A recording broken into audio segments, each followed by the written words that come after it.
Salam sejahtera dan salam Malaysia Madani.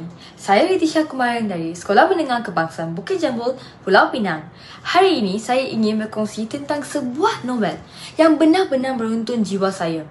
Andai Tiada Dia, karyanya daripada Risa Adia. Buku ini diterbitkan pada 2019 oleh penerbitan Karya Seni.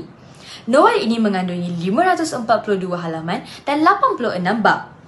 Novel ini mengisahkan seorang wanita yang bernama Suri yang pada awalnya hidup dalam suasana yang sangat sempurna. Suami yang penyayang, mentua yang baik dan rumah tangga yang sangat bahagia.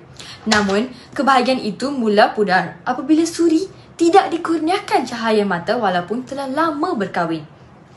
Demi mengisi kekosongan, Suri mengambil anak saudara suaminya sebagai anak angkat.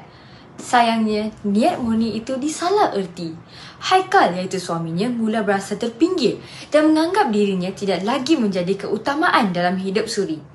Yang lebih menyedihkan ialah Suri akhirnya dikhianati oleh orang yang paling dipercayainya, adik kandungan sendiri.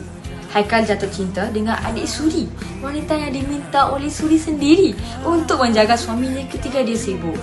Dalam hati yang hancur, Suri akhirnya akur untuk berpisah. Namun, selepas perceraian itu, satu rahsia besar muncul. Tanpa pengetahuan sesiapa, Suri sebenarnya sedang mengandungkan anak Haikal.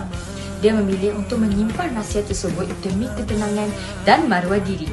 Suri membawa diri ke tempat yang sangat jauh, meninggalkan segala luka yang pernah membekas. Dalam perjalanannya, dia ditemukan dengan seorang lelaki yang bernama Falah. Seorang yang tenang, matang dan kuat pegangan agamanya. Falah juga menghulurkan perhatian dan hormat kepada Suri. Ketulusan dan budi pekerti Falah mula menyembuhkan hati luka Suri. Namun, ujian hidup belum berakhir. Haikal akhirnya mengetahui rahsia kandungan Suri dan mahu menuntut hak sebagai seorang ayah.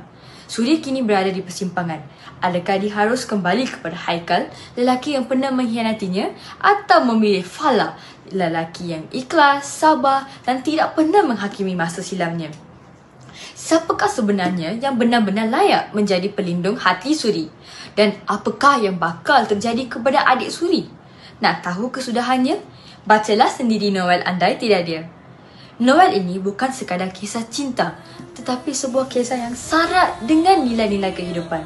Ia mengajar kita erti sebenar pengorbanan dan kesabaran dalam kehidupannya. Sebagai seorang pembaca, kita belajar bahawa hidup ini tidak selalunya indah. Namun jika kita tetap tidak berhenti berharap, bahagia pasti akan tiba walau lambat mana sekalipun. Sekian, terima kasih.